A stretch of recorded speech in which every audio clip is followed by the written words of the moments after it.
وَنُفِخَ فِي الصُّورِ فَإِذَا هُم مِّنَ الْأَجْدَاثِ إِلَىٰ رَبِّهِمْ يَنسِلُونَ۔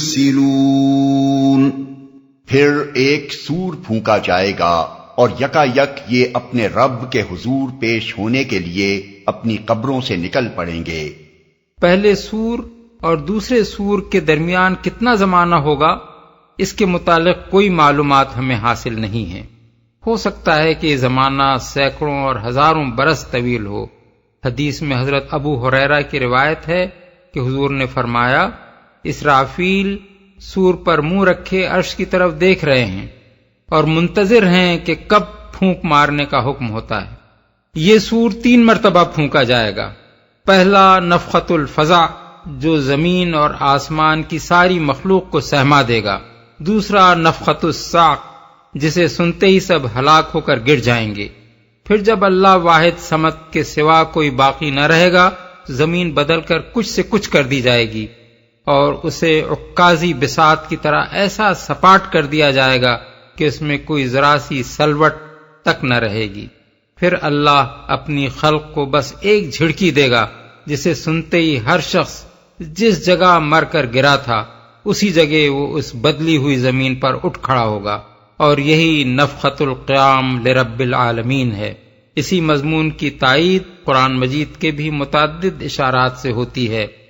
قالوا يا ويلنا من بعثنا من مرقدنا هذا ما وعد الرحمن وصدق المرسلون۔ گھبرا کر کہیں گے، ارے یہ کس نے ہمیں ہماری خوابگاہ سے اٹھا کھڑا کیا؟ یہ وہی چیز ہے جس کا خدائے رحمان نے وعدہ کیا تھا اور رسولوں کی بات سچی تھی۔ اٹھا کھڑا کیا یعنی اس وقت انہیں یہ احساس نہ ہوگا کہ وہ مر چکے تھے اور اب ایک مدت دراز کے بعد دوبارہ زندہ کر کے اٹھائے گئے ہیں، بلکہ وہ اس خیال میں ہوں گے کہ ہم سوئے پڑے تھے، اب یکایک کسی خوفناک حادثے کی وجہ سے ہم جاگ اٹھے ہیں اور بھاگے جا رہے ہیں۔ رسولوں کی بات سچی تھی۔ یہاں اس امر کی کوئی تصریح نہیں ہے کہ یہ جواب دینے والا کون ہوگا۔ ہو سکتا ہے کہ کچھ دیر بعد خود انہی لوگوں کی سمجھ میں معاملے کی اصل حقیقت آ جائے اور وہ آپ ہی اپنے دلوں میں کہیں کہ ہائے ہماری کمبختی، یہ تو وہی چیز ہے جس کی خبر خدا کے رسول ہمیں دیتے تھے اور ہم اسے جھٹلایا کرتے تھے۔ یہ بھی ہو سکتا ہے کہ اہل ایمان ان کی غلط فہمی رفع کریں اور ان کو بتائیں کہ یہ خواب سے بیداری نہیں بلکہ موت کے بعد دوسری زندگی ہے، اور یہ بھی ہو سکتا ہے کہ یہ جواب قیامت کا پورا ماحول ان کو دے رہا ہو یا فرشتے ان کو حقیقت حال سے مطلع کریں۔ ان كانت الا صيحة واحدة فاذا هم جميع لدينا محضرون۔ ایک ہی زور کی آواز ہوگی اور سب کے سب ہمارے سامنے حاضر کر دیے جائیں گے۔ فَالْيَوْمَ لَا تُظْلَمُ نَفْسٌ شَيْئًا وَلَا تُجْزَوْنَ إِلَّا مَا كُنتُمْ تَعْمَلُونَ۔ آج کسی پر ذرہ برابر ظلم نہ کیا جائے گا اور تمہیں ویسا ہی بدلہ دیا جائے گا جیسے عمل تم کرتے رہے تھے۔ آج کسی پر، یہ وہ خطاب ہے جو اللہ تعالیٰ کفار و مشرکین اور فساق و مجرمین سے اس وقت فرمائے گا جب وہ اس کے سامنے حاضر کیے جائیں گے۔ ان اصحاب الجنة اليوم في شغل فاكهون هم وازواجهم في ظلال على الارائك متكئون لهم فيها فاكهة ولهم ما يدعون سلام قولا من رب رحیم۔ آج جنتی لوگ مزے کرنے میں مشغول ہیں، وہ اور ان کی بیویاں گھنے سایوں میں ہیں، مسندوں پر تکیے لگائے ہوئے۔ ہر قسم کی لذیذ چیزیں کھانے پینے کو ان کے لیے وہاں موجود ہیں، جو کچھ وہ طلب کریں ان کے لیے حاضر ہے۔ رب رحیم کی طرف سے ان کو سلام کہا گیا ہے، مشغول ہیں۔ اس کلام کو سمجھنے کے لیے یہ بات ذہن نشین رہنی چاہیے کہ صالح اہل ایمان میدان حشر میں روک کر نہیں رکھے جائیں گے، بلکہ ابتدائی میں ان کو بلا حساب یا ہلکی حساب فہمی کے بعد جنت میں بھیج دیا جائے گا، کیونکہ ان کا ریکارڈ صاف ہوگا۔ انہیں دوران عدالت انتظار کی تکلیف دینے کی کوئی ضرورت نہ ہوگی، اس لیے اللہ تعالی میدان حشر میں جواب دہی کرنے والے مجرموں کو بتائے گا کہ دیکھو، جن صالح لوگوں کو تم دنیا میں بے وقوف سمجھ کر ان کا مذاق اڑاتے تھے، وہ اپنی عقل مندی کی بدولت آج جنت کے مزے لوٹ رہے ہیں، اور تم جو اپنے آپ کو بڑا زیرک و فرزانہ سمجھ رہے تھے، یہاں کھڑے اپنے جرائم کی جواب دہی کر رہے ہو۔ وَامْتَازُوا الْيَوْمَ أَيُّهَا الْمُجْرِمُونَ أَلَمْ أَعْهَدْ إِلَيْكُمْ يَا بَنِي آدَمَ أَلَّا تَعْبُدُوا الشَّيْطَانَ إِنَّهُ لَكُمْ عَدُوٌّ مُّبِينٌ وَأَنِ اعْبُدُونِي هَذَا صِرَاطٌ مُسْتَقِيمٌ۔ اور اے مجرموں، آج تم چھٹ کر الگ ہو جاؤ۔ آدم کے بچوں، کیا میں نے تم کو ہدایت نہ کی تھی کہ شیطان کی بندگی نہ کرو، وہ تمہارا کھلا دشمن ہے، اور میری ہی بندگی کرو، یہ سیدھا راستہ ہے۔ چھٹ کر الگ ہو جاؤ۔ اس کے دو مفہوم ہو سکتے ہیں، ایک یہ کہ مومنین صالحین سے الگ ہو جاؤ، کیونکہ دنیا میں چاہے تم ان کی قوم اور ان کے گنبے اور برادری کے لوگ رہے ہو، مگر یہاں اب تمہارا ان کا کوئی رشتہ باقی نہیں ہے۔ اور دوسرا مفہوم یہ ہے کہ تم آپس میں الگ الگ ہو جاؤ، اب تمہارا کوئی جتھا قائم نہیں رہ سکتا، تمہاری سب پارٹیاں توڑ دی گئیں، تمہارے تمام رشتے اور تعلقات کاٹ دیے گئے، تم میں سے ایک ایک شخص کو اب تنہا اپنی ذاتی حیثیت میں اپنے اعمال کی جواب دہی کرنی ہوگی۔ سیدھا راستہ ہے۔ یہاں پھر اللہ تعالیٰ نے عبادت کو اطاعت کے معنی میں استعمال فرمایا ہے۔ ہم اس سے پہلے تفہیم القرآن میں متعدد مقامات پر اس مضمون کی تشریح کر چکے ہیں۔ اس سلسلے میں وہ نفیس بحث بھی قابل ملاحظہ ہے جو اس آیت کی تشریح کرتے ہوئے امام رازی نے اپنی تفسیر کبیر میں فرمائی ہے۔ وہ لکھتے ہیں، لا تعبد الشیطان کے معنی ہیں لا تطیعوہ، اس کی اطاعت نہ کرو۔ اس کی دلیل یہ ہے کہ اس کو محض سجدہ کرنا ہی ممنوع نہیں ہے، بلکہ اس کی اطاعت کرنا اور اس کے حکم کی تابعداری کرنا بھی ممنوع ہے، لہذا طاعت عبادت ہے۔ اس کے بعد امام صاحب یہ سوال اٹھاتے ہیں کہ اگر عبادت بمعنی طاعت ہے تو کیا آیت اطیعوا اللہ و اطیعوا الرسول و اولی الامر منکم میں ہم کو رسول اور امراء کی عبادت کا حکم دیا گیا ہے؟ پھر اس سوال کا جواب وہ یہ دیتے ہیں کہ ان کی اطاعت جبکہ اللہ کے حکم سے ہو تو وہ اللہ ہی کی عبادت اور اسی کی اطاعت ہوگی۔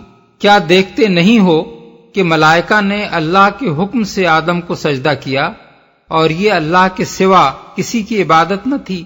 امراء کی طاعت، ان کی عبادت صرف اس صورت میں ہوگی جبکہ ایسے معاملات میں ان کی اطاعت کی جائے جن میں اللہ نے ان کی اطاعت کا اذن نہیں دیا ہے۔ پھر فرماتے ہیں، اگر کوئی شخص تمہارے سامنے آئے اور تمہیں کسی چیز کا حکم دے تو دیکھو کہ اس کا یہ حکم اللہ کے حکم کے موافق ہے یا نہیں۔ موافق نہ ہو تو شیطان اس شخص کے ساتھ ہے۔ اگر اس حالت میں تم نے اس کی اطاعت کی تو تم نے اس کی اور اس کے شیطان کی عبادت کی۔ اسی طرح اگر تمہارا نفس تمہیں کسی کام کے کرنے پر اکسائے تو دیکھو کہ شرع کی روح سے وہ کام کرنے کی اجازت ہے یا نہیں۔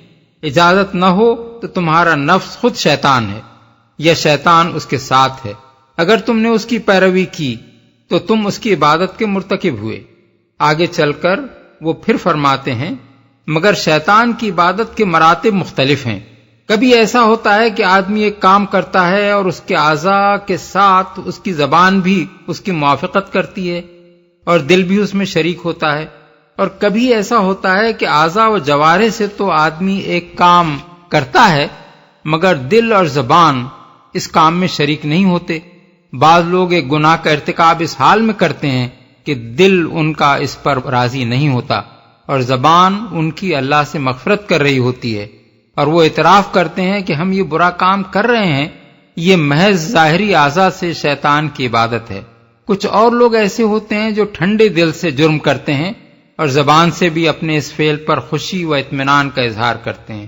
یہ ظاہر و باطن دونوں میں شیطان کے عابد ہیں۔ تفسیر کبیر جلد 7 صفحہ 103-104۔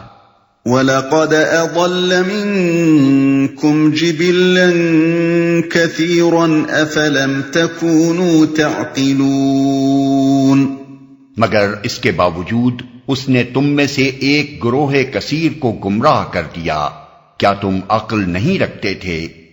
یعنی اگر تم عقل سے محروم رکھے گئے ہوتے اور پھر اپنے رب کو چھوڑ کر اپنے دشمن کی بندگی کرتے تو تمہارے لیے عذر کی کوئی گنجائش تھی، لیکن تمہارے پاس تو خدا کی دی ہوئی عقل موجود تھی جس سے تم اپنی دنیا کے سارے کام چلا رہے تھے، اور تمہیں خدا نے اپنے پیغمبروں کے ذریعے سے متنبع بھی کر دیا تھا۔ اس پر بھی جب تم اپنے دشمن کے فریب میں آئے اور وہ تمہیں گمراہ کرنے میں کامیاب ہو گیا تو اپنی اس حماقت کی ذمہ داری سے تم کسی طرح بری نہیں ہو سکتے۔ هذه جهنم التي كنتم توعدون اصلوها اليوم بما كنتم تكفرون، یہ وہی جہنم ہے جس سے تم کو ڈرایا جاتا رہا تھا، جو کفر تم دنیا میں کرتے رہے ہو اس کی پاداش میں اب اس کا ایندھن بنو۔ اليوم نختم على أفواههم وتكلمنا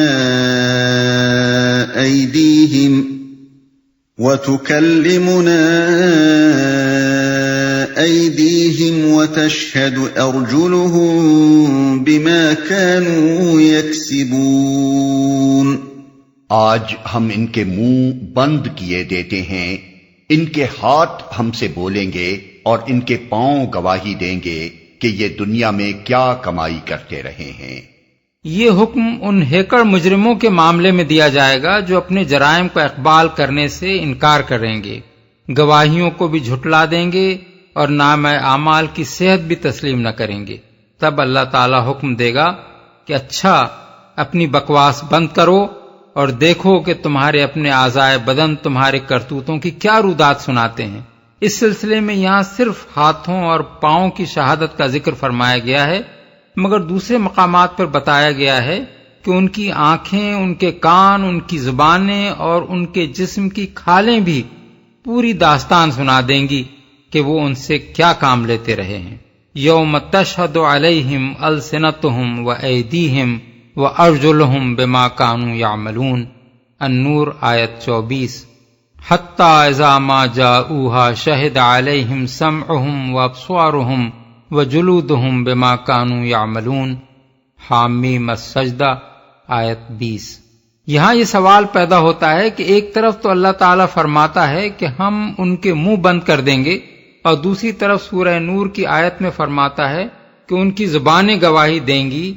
ان دونوں باتوں میں تطابق کیسے ہوگا؟